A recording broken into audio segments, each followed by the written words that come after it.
여러분, 혹시 요즘 밤잠 설치고 계신가요? 어쩌면 그 이유를 오늘 저희 경제의 날자 라디오 TV에서 설명해 드릴 수 있을 것 같습니다. 요즘 창밖 한번 내다보세요. 서울 한복판부터 저기 지방 소도시까지 하늘을 찌를 듯 솟아있던 그 거대한 크레인들이 마치 약속이라도 한 것처럼 전두 멈춰 서 있습니다. 불과 어제까지도 문제없다던 건실한 중견 건설사들이 오늘 아침 뉴스에서는 줄줄이 무너지고 있다는 소식이 들려오죠. 주변에서는 다들 그렇게 말합니다. 아, 요즘 금리가 높으니까 경기가 안 좋잖아. 당연한 거지. 근데 정말 그게 다일까요? 단순히 금리가 높아서 벌어진 일이라면 왜 지금처럼 이렇게 파괴적인 속도로 대한민국 경제의 기둥이 통째로 흔들리는 걸까요? 이건 뭔가 훨씬 더 근본적인 문제가 도사리고 있다는 신호입니다. 오늘 이야기는 어쩌면 조금 무겁고 또 냉정하게 들릴 수 있습니다. 하지만 우리가 지금 마주한 이 위기가 도대체 어떻게 시작됐는지 그 거대한 균열의 실체를 이 순서대로 하나씩 아주 집요하게 파헤쳐 보겠습니다. 자, 그럼 바로 시작하겠습니다. 자, 첫 번째 진실부터 말씀드릴게요. 지금 이 건설사들 줄줄이 무너지는 거요. 이거 갑자기 닥친 불운이 아닙니다. 지난 2년 동안 우리 모두가 그냥 못 본 척 애써 외면했던 그 시한폭탄 말이에요. 그 타이머가 드디어 0을 가리킨 겁니다.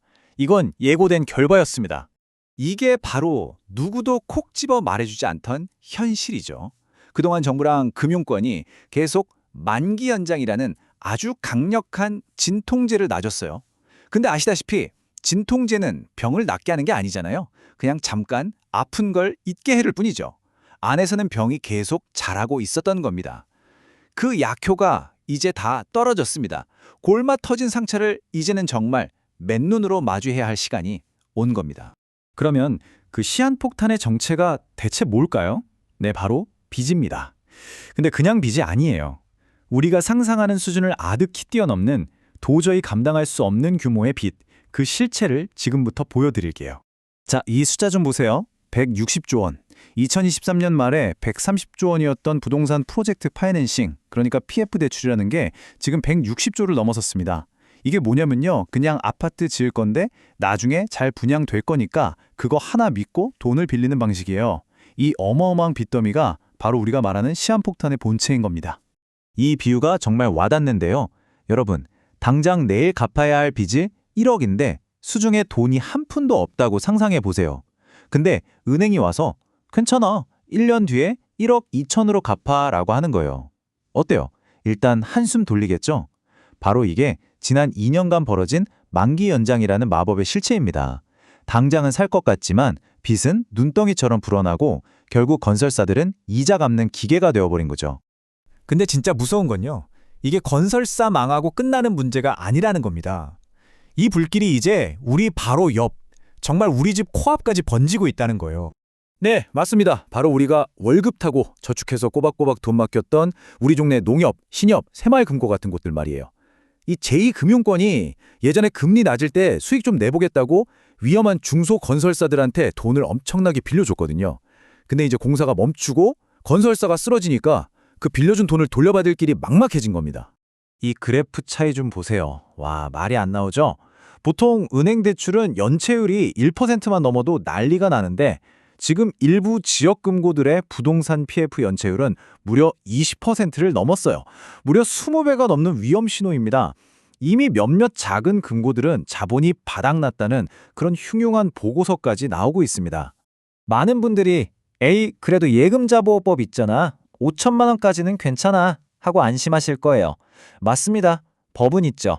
하지만 만약에 수백 개의 금융기관이 동시에 와르르 무너진다면 과연 예금보험공사가 가진 돈으로 이걸 다 막을 수 있을까요? 이건 이제 정말 남의 나라 얘기가 아닙니다. 바로 우리 얘기예요. 자, 그런데요, 지금까지 말씀드린 건 어쩌면 서막에 불과할지도 모릅니다. 돈이 없고 대출이 막히는 것보다 훨씬 더 근본적이고 훨씬 더 무서운 진실이 있거든요.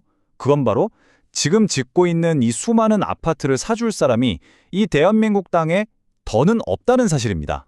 지금 전국의 주인을 못 찾은 미분양 아파트가 12만 채를 넘었습니다. 예전 같았으면요, 이 정도는 뭐 시간이 해결해 주겠지 했어요. 왜냐? 집을 사야 할 젊은 사람들이 계속해서 나왔으니까요. 하지만 제가 단호하게 말씀드릴 때요, 지금은 완전히 완전히 다른 세상입니다. 이 화면이 지금 대한민국의 현실을 그대로 보여줍니다. 왼쪽 좀 보세요. 집은 12만 채 넘게 쌓여 있고 지금도 계속 지어지고 있죠? 공급은 넘쳐나요. 근데 오른쪽, 수요를 볼까요? 집을 사야 할 30, 40대 인구가 매년 수십만 명씩 줄어들고 있습니다. 이건 뭐랄까요? 우리는 지금 존재하지도 않는 다음 세대를 위해서 아파트를 짓고 있는 셈이에요. 이 사실이 정말 평생 모은 돈으로 집 한 채 사신 분들께는 너무나 잔인한 현실인 거죠. 보통 이렇게 수요가 무너지면 정부라는 구원투수가 등판하잖아요. 정부가 나서서 집도 사주고 시장을 떠받쳐주고요. 근데 이번엔 정말 안타깝게도 그 정부마저 힘이 없습니다. 안팎으로 악재가 동시에 터지는 그야말로 퍼펙트 스톰에 갇혀버렸기 때문입니다. 밖으로는 뭐 트럼프다, 이란 전쟁이다 해서 물가랑 원자재 값이 계속 오르고 있죠. 안으로는 어떻습니까? 나라 빚이 이미 1200조를 넘어서 한계에 다다랐습니다. 쉽게 말해서 옛날처럼 정부가 미분양 아파트 사주고 건설사 도와줄 돈이 나라 곳간에 없다는 뜻입니다. 만약 억지로 돈을 찍어낸다? 그건 결국 우리 모두의 지갑을 털어가는 끔찍한 인플레이션으로 돌아올 뿐입니다.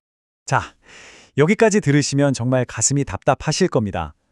그럼 대체 이 거대한 폭풍 속에서 당신과 저는 뭘 해야 할까요?